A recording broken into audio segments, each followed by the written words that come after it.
Kent, thank you so much for joining me on Social Impact Power Chats. Thanks so much for having me, Emily. Really, really excited about today. Me too. So, when I was first going out on my own, one of the people whose names kept coming up that I had to talk to was you. And you've really created a practice that didn't exist, right? When you were first coming up as a lawyer. So I'm wondering if you could just kind of give us your coordinates, tell us what you do, tell us about Seton and the firm, and how you make impact happen.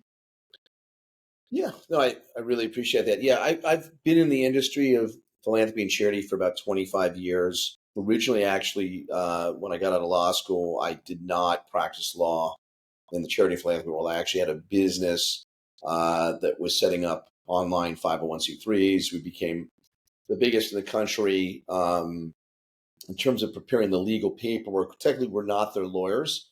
We were just preparing the legal paperwork. These charities get their 501c3 status with the IRS, became the biggest in the country, as I mentioned, and then grew it from there. But learned an awful lot about a lot of different sort of aspects to what I would call the macro economics of doing good and sort of like the ecosystem. Learned a lot about the legalities, even though technically we weren't practicing law. We were filling out legal paperwork and we were setting up thousands of 501c3s every year. And then through the redundancy of the paperwork, you see all these different kinds of charitable enterprises that are trying to get 501c3. And the variance of 501c is incredibly educational, which then formed a lot of sort of my opinions about the challenges behind the legalities of doing good, but also sort of some of the practical challenges of folks that are starting charitable enterprise, very excited about doing good. So that began a lot more of a more in-depth sort of activation on my part to get more involved in charity structures, how they're run, what are the best ones to use, and sort of why and how. So that's the big. So tell us, like, kind of bring us to today. How do you spend your time? What is kind of the bread and butter of the work, and really where are you kind of focused today? Yeah, so I about 15, 16 years ago started another business, which is called Edward Charles Foundation, which is an alternative to setting up your own charity. You come underneath our 501c3, which it's called fiscal sponsorship. And the fiscal sponsor has sort of all the obligations of compliance, reporting, accounting, making sure payments go out to the appropriate parties, et cetera, et cetera. And so that, Emily, has grown substantially since the beginning. We run about 250 charitable foundations on behalf of our philanthropist, sort of change maker clients. We oversee, close to $100 million of charitable giving on behalf of our clients. So not strictly a lawyer. I still have a practice there, but pretty busy with overseeing this business. So that's really where most of the energy and effort we have is kind of put into that side of things. Amazing. So I'd love to zoom in and, like, imagine you're having coffee with somebody who is seeking advice from you, right? One of the things that I think is so cool about what you do is that you focus on process so that the clients and people who you bring in can focus on generosity and programming. I think so often people go in with like full hearts and can get really tripped up. So, like, what are the questions that you would put at the beginning of a conversation to make sure that people are properly thinking about procedure, compliance, like the things that they need to be thinking about either when they're starting something or, as they're scaling something? It's a really multi-pronged question, like what kind of process and procedures should implement, especially early. Because a lot of these charitable enterprises don't have a lot of bandwidth. They don't have a lot of human capital that's going to help them execute on some of these things. So I think a big piece of it, Emily, is probably where you come in actually is really the conversation at the beginning with the folks or the folk who are starting the charitable enterprise, really trying to understand what are they trying to accomplish, what are the resources, what are their financial resources, strategies, expectations. There's so much that should happen way before you set up a charitable structure that if you don't have that conversation, I think policies and procedures are going to be pretty ineffectual. Yeah. Right. Like And what are we set? What were we trying to do here? yeah, yeah, Yeah. really, in understanding, being honest with people, and in a second, I'll share a story with you that to me is emblematic of the thinking. It's not a lawyer comment that I'll make, but it's more of like, I think where the chess pieces have to kind of be in order for a charitable enterprise to grow to be something that's interesting. And, I'm pretty philosophical when it comes like where how charitable enterprise will grow, in the sense that each one has its own life of how it's going to sort of unfold, and the key is to be excited about it, not knowing every little piece that's going to happen along this sort of incredible journey of doing good. I think that, you try to set up each charitable initiative or structure or enterprise, whatever you want to call it, understanding that you're trying to give it the most chance of liftoff to succeed. Hmm. And we could go a lot deeper on that topic, but that is my basic philosophical opinion about these, that if you don't have that mentality, you're not allowing things to happen in a way that's powerful, right? So even like understanding somebody's financial resources, you're like, somebody could go, well, that's super nosy. You want to know how much money? Well, actually, I really don't care about your money as a personal thing. But in terms of how this journey is going to be, money will give you a sense of where that's going to go a little bit, from ability to hire people, right? Ability to implement strategies, based upon your objectives of impact. In other words, if you tell me I want to save 10,000 lives, but you're only going to put $10,000 into it, we already know that's an area we're going to have to chat about, because to save 10,000 lives, typically $10,000 is not going to accomplish that, right? Right. So I'm not saying anything groundbreaking. I'm just explaining like the way I look at things is as an organism, and how do you let that organism grow over time, because that's what happens, right? These things aren't built in one day. You're not all of a sudden up and running and you've got the greatest charitable enterprise of all time and you're just crushing it. It takes time. So that's a big piece. Like anything. I want to hear your story and then I have a follow up, but I don't want to take us away from the story. So tell us the story you wanted to share. Yeah, I mean, I had a client and they weren't happy with the executive director that they hired. Okay, they've been very patient, very understanding, very compassionate, but ultimately not meeting sort of remotely their expectations. And I think what I think is the most important thing that I shared with them is not like, hey, here's how you terminate them, because they have a right to terminate. California, it's termination at will, by the way, unless you've agreed differently, but it's just standard termination at will. The bigger question for this particular organization is, I know this is going to shock you, Emily. I hopefully you're in your seat right now. I'm stable. What did you learn, client, from this experience? Okay, and I'm going to go a little deeper. This isn't typical attorneys that would ask you that. Most attorneys are not going to go, what did you learn? Okay, I'm a little different because I try to explain to you my background. I'm not just a lawyer. I have a whole business in the sector. But the big question for this person, and this is really important for any charitable enterprise, is what did you learn by the hire? And by the way, just so you know, as tough as I look with my goatee, I have compassion. Meaning I understand, like, don't be mad at yourself because you hired the wrong person. Because that you could go like, what was I thinking? This person was horrible. No. At the time that you hired it, you had a perception of what you needed, and this made sense. Now more time has gone by, Emily, and you've learned that this isn't working out. Now it's time to go, okay, what did I learn? I go, do not hire immediately. Yeah. It's like breaking up with somebody in a relationship and go and find the next person that's going to be your boyfriend, girlfriend, husband, wife. Like, hold on, take a second. Let's think about your learning. Okay, by the way, I didn't think about it out loud. I wanted to encourage her. This is a great opportunity for you now. You've got a lot of water under the bridge. This person's been with them for, let's say, 12 months. What do you really want? And then you're going to be real proud of me, Emily, because I got into more of your world. Now, I don't do this for clients, but what I said to this particular client, and by the way, their charity in a lot of ways has grown a lot. So it's really cool, some of their story.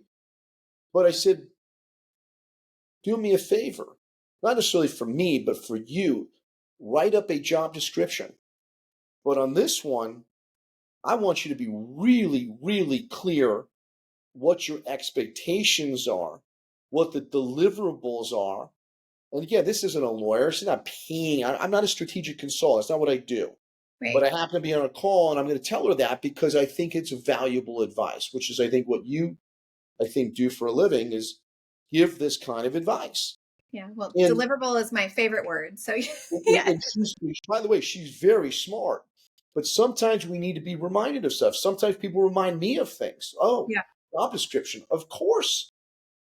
Of course. And I told her, I said, listen, that's why I'm telling you the story, because it's a beautiful story. Because at the end of the day, the biggest problem charities have is not policy and procedure, it's human capital issues. They don't have the right people on the team. And if you don't have the right people on the team, the organization cannot grow, Mm, right? Which is why I said it's philosophical. You got to get the right people on the team. And then you could see where this goes. And that's when it's a fun process. If you don't have the right people on the team, you got to let them go and then go, hey, what do we really need? And I told her, I go, listen, if you told me, hey, I'm going to take 2 months to come up with this job description, you know what I would do? I'd go, bravo. I love that. Spend 2 months on it. Be exactly right on your hiring.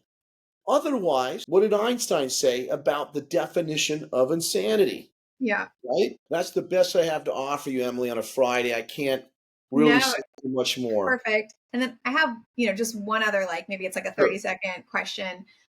Because it comes up a lot when we're advising donors. There's sort of a question on fiscal sponsorship. Is this organization, as substantial as I need it to Yeah. be, or is it going to be here, or is this more of a fly by night thing? So I want to dispel that, because I think fiscal sponsorship can be like the most responsible thing to Yeah. do, right? Depending Yeah. on, so I'd love for you to just give us like your elevator pitch for fiscal sponsorship generally, and dispel the rumor that there's kind of like a hierarchy, uh, that I'm sure comes up in your world. I mean, listen. I mean, it's definitely a fair question. I mean, one side of it's unfair in the sense that obviously I could be prejudiced because I'm in fiscal sponsorship, and sort of probably have an opinion about it, favorable opinion, let's just say. But if you look at the charts, fiscal sponsorship is growing, okay?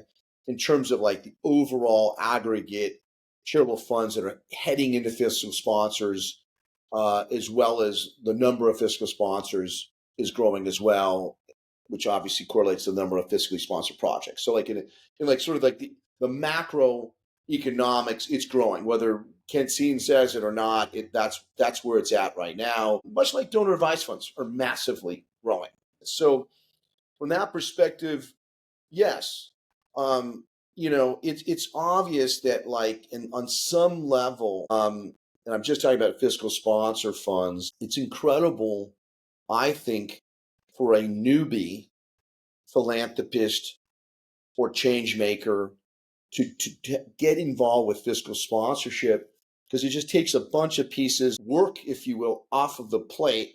So you can kind of, like you said at the very beginning, really focus in on doing good, right? Which is actually much more important than what the fiscal sponsor is doing, which is accounting and reporting and compliance stuff. So it's a really nice experience for somebody in those shoes. The second category I think it's great for, um, quite frankly, are people that are busy that want to do good too. Successful people, just sold a company. Yeah, they're smart. They know how to hire, but at the end of the day, how much time and energy do they really have on this piece? Having good fiscal sponsor team that helps them kind of give the backbone to the charitable structure is just going to give them, again, a couple pieces forward. There's still other pieces that will need to be fit into that for them to go out and sort of activate on the doing good part that they're so passionate about, right? The final thing I'll say, which is actually a slight pitch for me, but I ultimately believe, and you'll appreciate this, that if we look at donor advised funds, that they don't teach philanthropy, the big picture viewpoint of donor. I like them in certain moments as what I call a sidecar. By the way, people start stealing my term sidecar. I saw. By the way, I started using that in connection with donor advised funds. But it really only allows legally. Now I'll put on the legal hat of writing, like instructing a platform to write a check to a 501c3 based in the U.S. That's essentially it. Yeah. So there's not a lot of. I think for somebody like you would appreciate this kind. That's why I'm mentioning it. I don't see it as really teaching philanthropy. Now, for me, this is why I give you my history. Like, I'm interested in people being philanthropists, being change makers. That's how good gets done. It's not just writing checks. Right. It's the humans behind it that move impact, right? So donor advised funds are good in a moment, but fiscal sponsor funds are better. Okay. And that is a pitch from the fiscal sponsor fund industry. But in fiscal sponsorship, I can pay Emily on behalf of a client to be a strategic consultant. I can pay an event producer. I can pay a program director. You can do all of the things Yeah. that really are nice and you need to do. You Right. And still get make the work work. the platform, right? Because the platform's handling a lot of stuff, just like with the donor advised fund. You don't have that responsibility. You don't have to worry about compliance, governance, or anything. But then you can actually do stuff that's real philanthropy. So if we're going to actually have a real conversation, sorry to go long-winded here on you, but if you really think about it, the best structure between donor advised fund and fiscal sponsor funds dealing with philanthropists is definitely going to be fiscal sponsorship. It's unequivocally between the two going to be the better one. The only other option is setting up a private foundation or a private non-operating foundation, which today, by the way, just to tell you how my thinking was a decade ago, I used to think at 5 million, you could set up a private foundation or operating foundation. I think it's now at 20. I think you use fiscal sponsorship until you get to 20 million more. So I see great value in fiscal sponsorship. Sorry. Like No. at the end of the day, for like between 1 to 20 million of giving, I think it's a great piece to activate, change makers and philanthropists.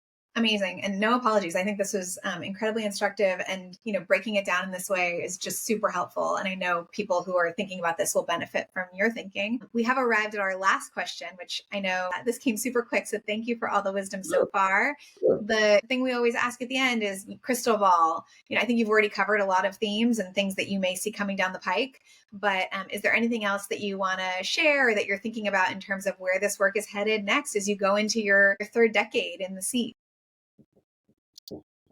Yeah, it's a great question. I think I think the big thing, again, this is more of a macro, that I think anybody like you or me that are in what I call industry veterans at this point is how do you activate the industry of wealth management and those advisors to really understand this piece in a meaningful way, because there's so much money that's held in these charitable structures. It's not being activated. But the problem is, it's not like, I think you have to activate the individuals. This is like my sort of absolute, like, sort of perspective on this. It's not activating money. That's where I think people get confused. It's activating the individuals. Yeah. And that's the issue. So how do you activate the individuals, which are the advisors themselves? But then if they can get activated, they would help activate clients to engage in meaningful philanthropy, which will then activate the dollars, right? It's not just like, oh yeah, just advisors tell them to send 10 million to this charity. It's the same individuals doing it. That's the definition of insanity. You want to activate individuals to be philanthropists, right? So that's why mostly people can never win an argument with me when it comes to doing good. Like, where do we need to focus? Because what I just said is actually impenetrably correct. Yeah. It has to be individuals that are activated. It's not about the money. I think there's a lot of misguided people Oh, make, donor advised funds give 5% away. They already do. That's not the issue. That's not the problem. Let's focus in on real things that will move the needle, right? Which is, I think, what you're all about. So when you're asking me where do I see it, I don't see it for me because my life's great. I'm happy. I love what we do. We grow a little bit, each year. I'm doing the things that I've always wanted to do, work with the kind of humans that I want to be around. But how do you make it a little bit better for everybody? I think that's the one piece I see as an industry veteran that could change. And if it did, I think it could change things in a massive way. Amazing. Well, it's been such a great chat. I co-sign 100%. If more people gave a damn, the world would be a better place. And I really appreciate you being somebody who turns that light on in people. And hope that this chat can inspire some others to do similarly. So thank you, thank you, thank you. Really appreciate your Thank time. you for having me, Emily. I appreciate it. All right. Take care.